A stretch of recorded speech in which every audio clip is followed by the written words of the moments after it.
খবর নিয়ে দেখেন ওই 5ই আগস্টে যারা বিতাড়িত তাদের সাথে এরা তলে তলে আবার খাতির শুরু করেছে। এখন আমরা খেয়াল করছি প্রিয় ভাই বোনেরা, গত কয়েকদিন ধরে কিছু সংখ্যক মানুষ, আপনারাও খেয়াল করেছেন, পত্র পত্রিকায় দেখেছেন, আপনারা রেডিও টিভিতে দেখেছেন, আপনারা কিছু সংখ্যক মানুষ একটা পরিস্থিতি তৈরি করার চেষ্টা করছে। রাস্তাঘাট বন্ধ করে দিচ্ছে, যানবাহন চলাচল বন্ধ করে দিচ্ছে, এখানে আগুন ধরাচ্ছে, ওখানে উত্তেজনা সৃষ্টি করছে। এই কাজগুলো যারা তারা করে, তাহলে আপনারা কি মনে করেন, প্রথমে কি আইনের শাসনকে তারা বাধাগ্রস্ত করছে না? আইনকে আইনের মতন কি চলতে দিচ্ছে? দিচ্ছে না। প্রিয় ভাই বোনেরা, আমরা খেয়াল করে দেখেছি যে এই যে অন্তর্বর্তীকালীন সরকার যখন ক্ষমতায় ছিল, এই 12 তারিখের নির্বাচনের আগে অন্তর্বর্তীকালীন সরকার ছিল, সেই সময় আমরা দেখেছি দেশে কয়েকটি দুঃখজনক এরকম অন্যায় ঘটেছে। সেই অন্যায় যখন ঘটেছে, আমি নিজে সেই সকল বাচ্চার মায়েদের সাথে কথা বলেছিলাম। আমাদের দলের আইনজীবী, আমাদের দলের চিকিৎসকরা গিয়ে সেই চিকিৎসা দিয়েছে, আইনজীবীরা গিয়ে সেই আইন সহায়তা করেছিল। কিন্তু তখন আজকে যেই সকল ব্যক্তিরা হইচই করছে, রাস্তা অবরোধ করছে, বড় বড় কথা হচ্ছে, সেদিন কিন্তু তাদেরকে আমরা মাঠে দেখিনি। সেদিন কিন্তু তাদেরকে আমরা দেখিনি যে তারা অবরোধ করেছে। তাহলে কি আমরা ধরে নেব আজকে যেহেতু জনগণকে 12 তারিখের নির্বাচনে বাংলাদেশের জনগণ যেহেতু বিএনপিকে ভোট দিয়ে সরকার গঠন করতে ক্ষমতা দিয়েছে, সেই জন্যই তাদের জ্বালা হচ্ছে এবং এই জ্বালার কারণেই তারা এইসব কর্মকাণ্ড করছে? তাই তো আমরা ধরে নেব, তাই নয় কি? আপনারা চিন্তা করে দেখেন প্রিয় ভাই বোনেরা, যারা এই রকম পরিস্থিতি তৈরি করতে চেষ্টা করছে, তারা কিন্তু কৃষককে নিয়ে কোনো কথা বলে না। যারা একটা ঘোলাটে পরিস্থিতি তৈরি করতে চেষ্টা করছে, তারা দেশের মানুষের কর্মসংস্থান নিয়ে কোনো কথা বলে না।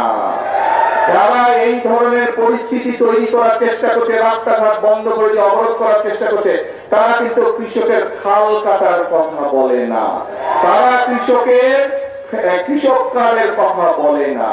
যারা এই ধরনের অরাজক পরিস্থিতির সৃষ্টি করার চেষ্টা করছে, তারা কিন্তু ছোট ছোট গ্রামের মাসুম বাচ্চারা কিভাবে স্কুলে খালি পায় যায় সেই দিকে তাদের খেয়াল নাই, তাদেরকে নতুন পোশাক দেওয়ার কথা বলে না।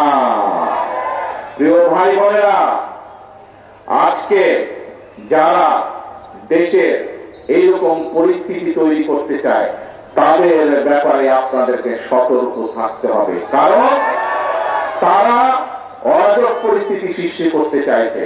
তারা যদি অরাজক পরিস্থিতি সৃষ্টি হয়, এই খাল কাটা বন্ধ হয়ে যাবে সারা বাংলাদেশে। ক্ষতিগ্রস্ত কে হবে?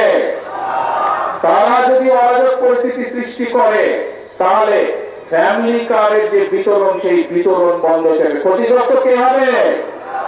তারা যদি অরাজক পরিস্থিতি সৃষ্টি করে, তাহলে কৃষক কার্ডের বিতরণ বন্ধ হয়ে যাবে। ক্ষতিগ্রস্ত কে হবে?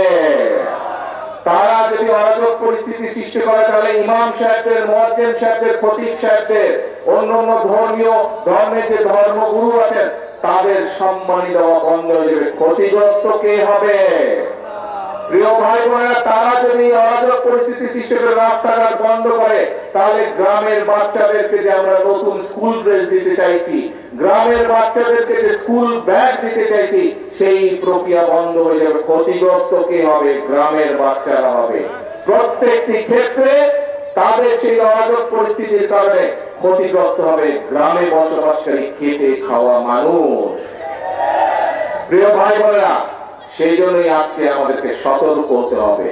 আপনারা পত্রিকা পড়ে, আপনারা সোশ্যাল মিডিয়ায় যান, খবর নিয়ে দেখেন, ওই যে 5ই আগস্ট যাদেরকে দেশের, এই বাংলাদেশের মানুষ এই দেশ থেকে বিতাড়িত করে দিয়েছিল, এই এখন যারা অরাজকতা সৃষ্টি করতে চাইছে, খবর নিয়ে দেখেন ওই 5ই আগস্টে যারা বিতাড়িত তাদের সাথে এরা তলে তলে আবার খাতির শুরু করেছে। যেইভাবে 96 সালে করেছিল, যেইভাবে 86 সালে করেছিল, তাদের সাথে নতুন কয়েকটি লেজও গজিয়েছে, সুন্দর ছোট ছোট লেজও গজিয়েছে।